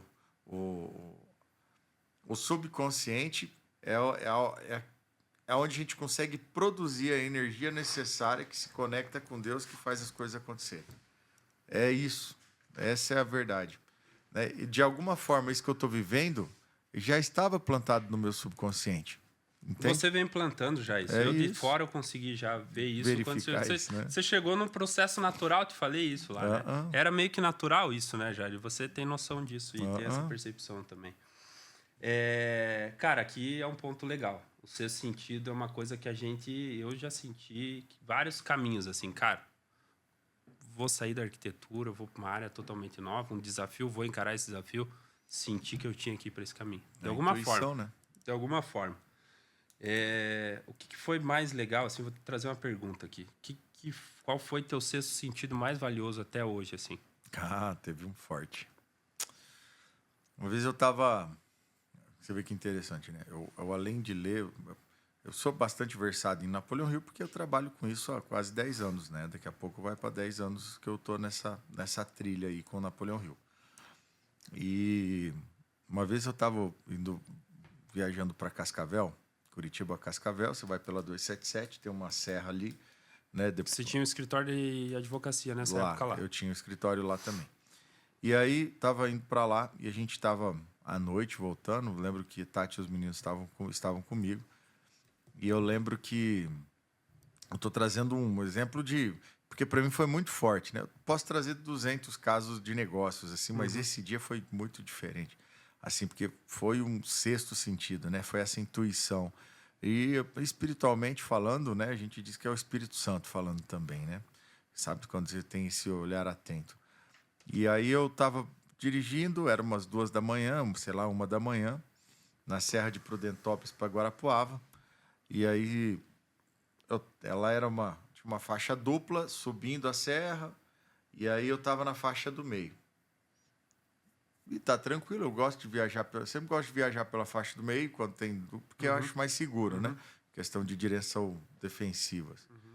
E aí cara, e me veio na minha mente assim um negócio, uma intuição muito forte, falando assim, vai para a direita. Vai para a direita. Aí nisso eu peguei e fui para a faixa da direita. Tava sozinho na pista. Para outra pista. Fui para outra pista, fui para a faixa. Eu tava na faixa do meio, fui para a faixa da direita. Tá, não, na tua pista. Na minha pista, tá, normal. Beleza. Aí fui para a faixa da direita. E aí passei e comecei a contornar a curva da serra, uma curva bem fechada. Curva aberta, fechada, a curva era à esquerda, né? E aí, então não fazia sentido eu ter ido para a faixa da direita, porque eu estava aqui e ela era mais fechada. Aí eu fiz ela aberta pela faixa. Nisso, vem uma carreta, e eu lembro até hoje que vem uma carreta descendo, normal, e uma Hilux ultrapassando ela na curva. Ela daria de frente comigo. Estava eu e minha família. Ia dar de frente comigo. Não ia ter jeito de eu desviar. Mas isso foi 200 metros antes eu fui para a direita. Tipo aquilo que quem tava no carro contigo nem acreditou. Por que você fez isso? Não, eles estavam dormindo. Foi. Entendi. Ninguém nem viu. Nem ver. Nem vi. Cara, naquilo eu juro que eu me emocionei, assim, sabe? Porque eu senti muito cuidado de Deus. Cara, o sexto sentido, quanto mais conectado você tiver, mais você vai sentir, mais você vai estar sensível. Então, a conexão com Deus ela é impreterível para você cada vez mais conquistar coisas na sua vida. É impossível você conquistar coisas na sua vida se você não tiver uma conexão muito robusta, sabe? Com Deus. Eu vou na igreja do cinema e eu vejo o quanto que essa percepção é trabalhada lá e eu acho ela muito adequada. A gente tem que ouvir, a gente tem que sentir o tempo todo, né? Deus fala com a gente o tempo todo. E é isso que a gente tem que estar aberto. A gente precisa ter essa clareza. Pô, que legal, hein? Puta, esse sentido literalmente salvou a tua vida. Salvou minha vida. É a porta para o templo da sabedoria. É o subtítulo do capítulo aqui, Napoleão Hill traz. No último do capítulo, ele traz as 6 fantasias do medo. Era aqui. E aqui eu não vou falar muito. A gente falou várias vezes sobre medo. Mas ele era 6 mesmo, são 6 fantasmas, perdão, li errado aqui.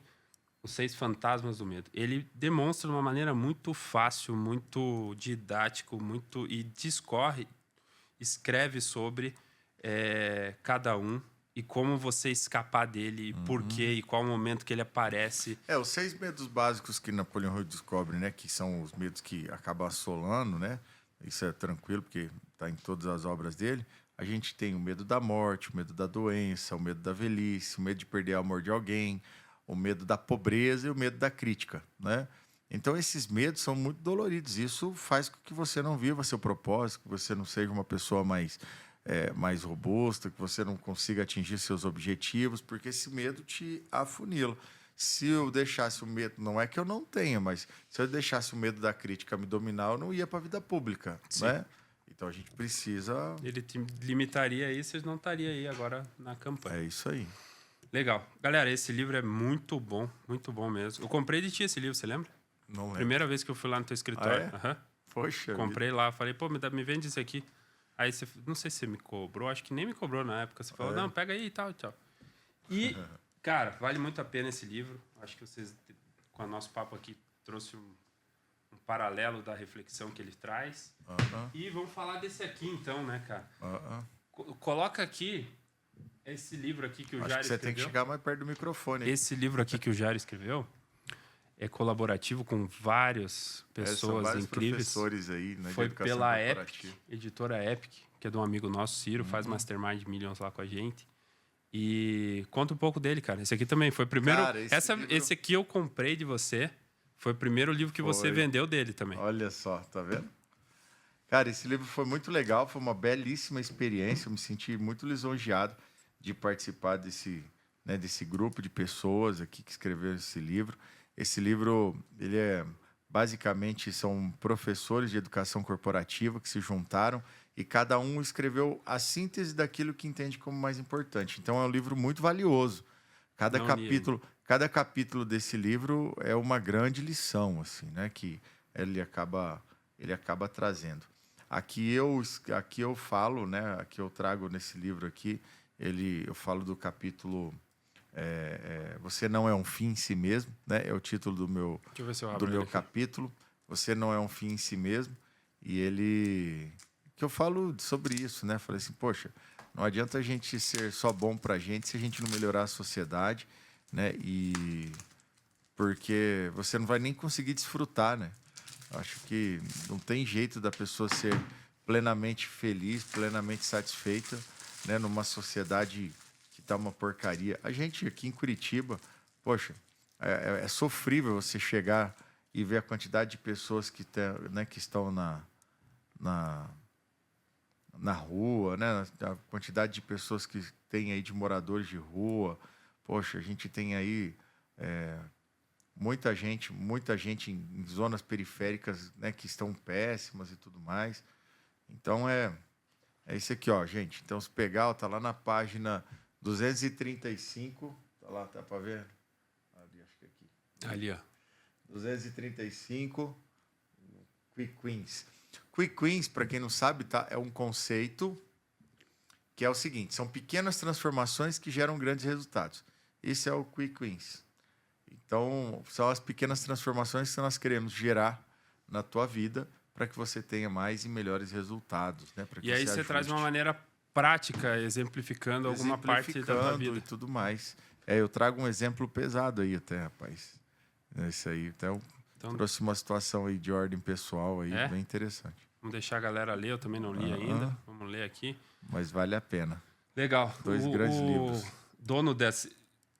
quem trouxe esse projeto para a mesa, o Ciro, né? E é dono da Epic, editora Epic, também me fez começar a escrever.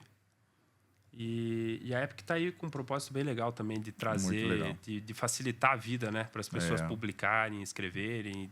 Porque está cada vez mais isso acontecendo, né? Isso é muito bom. O Cirão é incrível também. Muito é um bom cara mesmo. Legal. Vale a pena comprar aqui. O Quick Wins tá em... Aonde que a galera acha? Cara, na Amazon. Na Amazon? Na Amazon, simples. Legal. Só pedir lá. Legal, ficou bonito, hein? Ficou massa. Velho, puta, foi legal, hein? Pois é, né? Massa demais. Falamos de coisas, hein? Massa demais. Muito massa bom. Demais.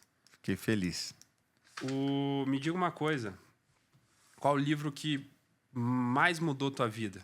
Você citou aquele, Leis do Triunfo, mas depois dele, qual livro que você falaria assim, cara, esse eu li de novo?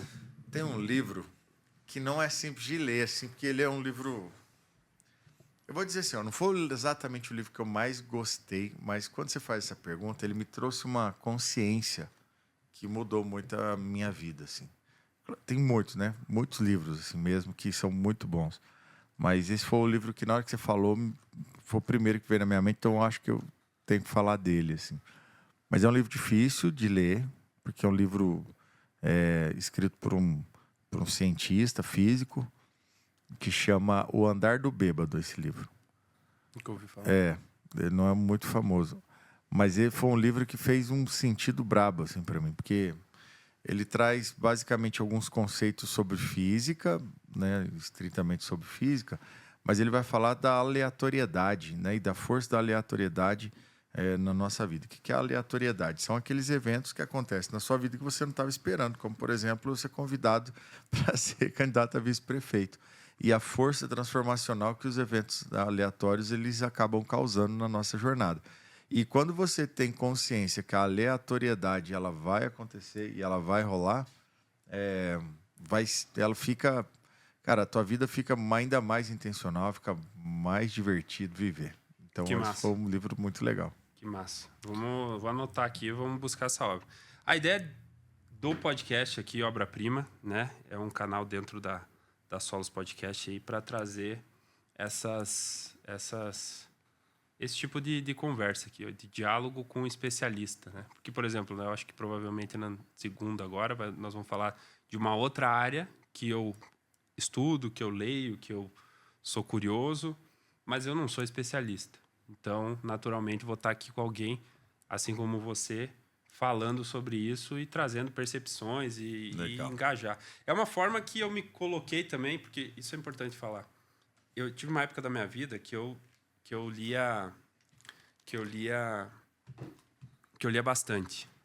E agora, nos últimos tempos, eu estava num momento de correria, reestruturando um monte de coisa, um monte de invenção e o Millions lá. E a semana estava bem conturbada. Eu falei, cara, agora eu não vou conseguir. E aí era eu me sabotando.